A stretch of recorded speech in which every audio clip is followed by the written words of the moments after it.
भगवान विष्णु ने कूर्म अवतार क्यों लिया था? भगवान विष्णु का द्वितीय अवतार कूर्म अवतार, कच्छप अवतार, कछुआ अवतार के नाम से जाना जाता है। यह अवतार उन्होंने देवताओं दानवों के द्वारा समुद्र मंथन के समय मंदार पर्वत का भार अपनी पीठ पर उठाने के उद्देश्य से लिया था। इसी समुद्र मंथन से 14 बहुमूल्य रत्नों की प्राप्ति हुई थी, जिससे विश्व का कल्याण हुआ था। आज हम भगवान विष्णु के द्वारा कूर्म अवतार लेने के पीछे रहस्य तथा उद्देश्य को समझेंगे। पहला, माँ लक्ष्मी को प्राप्त करना। विष्णु पुराण के अनुसार भगवान विष्णु के लिए समुद्र मंथन का प्रमुख उद्देश्य माँ लक्ष्मी को पुनः प्राप्त करना था। सृष्टि में प्रलय आने के बाद भगवान विष्णु का कार्य अत्यधिक बढ़ गया था तथा उन्हें पुनः सृष्टि का संचालन करना था। जब वह सृष्टि के उद्धार में व्यस्त थे, तब माँ लक्ष्मी उनसे क्रुद्ध होकर क्षीर सागर की गहराइयों में समा गई थी। इस कारण पृथ्वी पर वैभव, धन, संपदा विलुप्त हो गई थी तथा देवता इत्यादि भी श्रीहीन हो गए थे। इसलिए माँ लक्ष्मी को पुनः प्राप्त करने के उद्देश्य से भगवान विष्णु ने कूर्म अवतार लिया था। समुद्र मंथन में निकले 14 रत्नों में से एक माँ लक्ष्मी भी थी। बहुमूल्य रत्नों को प्राप्त करना। महाप्रलय के पश्चात पृथ्वी से कई बहुमूल्य रत्न और औषधियाँ समुद्र की गहराइयों में समा गई थी, जिन्हें प्राप्त करना पृथ्वी के हित में था।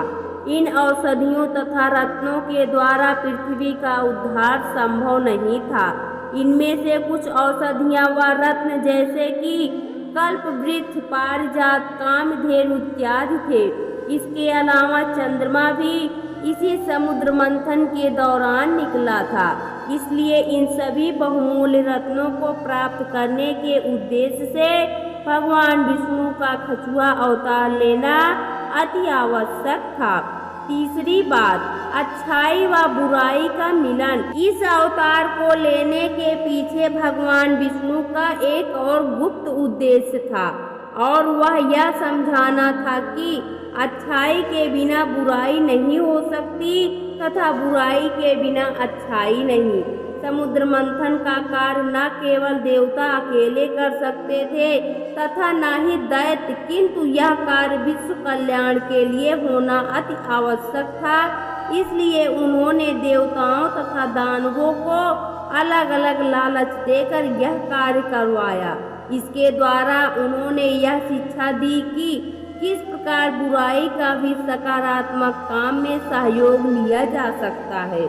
यह हम पर ही निर्भर करता है कि हमारे मस्तिष्क में अच्छे व बुरे दोनों तरह के विचार आते हैं। इसलिए यह हम पर निर्भर करता है कि हम कैसे उन बुरे विचारों को सही दिशा में मोड़ते हैं। कूर्म अवतार का वर्तमान के संदर्भ में उदाहरण। इसका सर्वश्रेष्ठ उदाहरण हम वर्तमान के संदर्भ में परमाणु ऊर्जा के तौर पर देख सकते हैं। परमाणु ऊर्जा एक शक्तिशाली ऊर्जा है, लेकिन यह विश्व तथा मानव सभ्यता पर निर्भर करता है कि वह इस ऊर्जा का सदुपयोग करती है या दुरुपयोग। परमाणु ऊर्जा की सहायता से हम विश्व कल्याण के लिए कई महत्वपूर्ण औषधियाँ इत्यादि का निर्माण कर सकते हैं या इसका दुरुपयोग करके हम परमाणु बम भी बना सकते हैं। उसी प्रकार कुछ भी कार्य करने से पहले हमें अपने मस्तिष्क तथा विचारों का भी मंथन करना चाहिए, क्योंकि हमारा मस्तिष्क अनंत विचारों को समेटने की शक्ति रखता है तथा उनका मंथन करके यह हमें कई तरह के उपाय सुझाता है। अब हम पर निर्भर करता है कि हम किन विचारों को महत्व देते हैं तथा किस प्रकार उसका सदुपयोग करते हैं। इस प्रकार भगवान विष्णु ने अपने कूर्म अवतार की सहायता से मानव सभ्यता को कई संदेश देने का प्रयास किया तथा सोच विचार करके ही कोई निर्णय लेने को कहा।